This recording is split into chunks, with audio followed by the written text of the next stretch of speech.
Okay, sounds good. So this is part three, man. We're gonna wrap it up right here. I promise this is the last and final. How taxes work.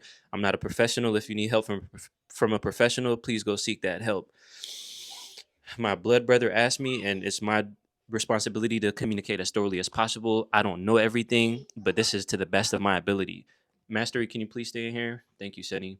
So when it comes to taxes, the government is going to take out taxes automatically on your paychecks. When you fill out your W-4s, it's important that you select how you want to file. You can file single, you can file joint, married, depending on how you file. Let's say you file single, for an example, and you make $100,000, they're going to tax you a certain percentage on how you're deciding to file as a single person and how much you're making. Based on those two factors, they're going to tax you a certain percentage.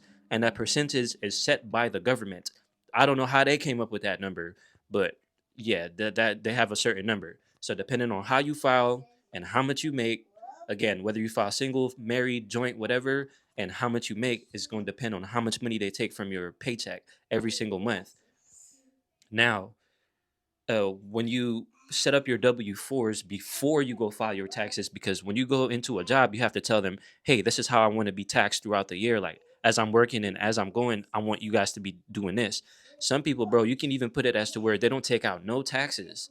But then at the end of the year, you're going to have to owe the government, or you're going to owe the IRS money because you didn't let them take out money. It's crazy. Like legal pimps, like the craziest thing in the world to me.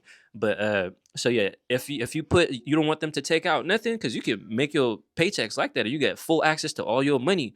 But if you do it like that, bro, it's important that you save up some money, because at the end of the year, they're gonna be like, "Hey, yo, Pookie, where my money at?" It's crazy. It's crazy. So what I do is I let them take out their 30% or whatever the percentage is, and then I give them an extra like $25, and I do my best to make it even. So how I like to put it is that, because how it works too, bro, is like they take out what they think is going to be what they need.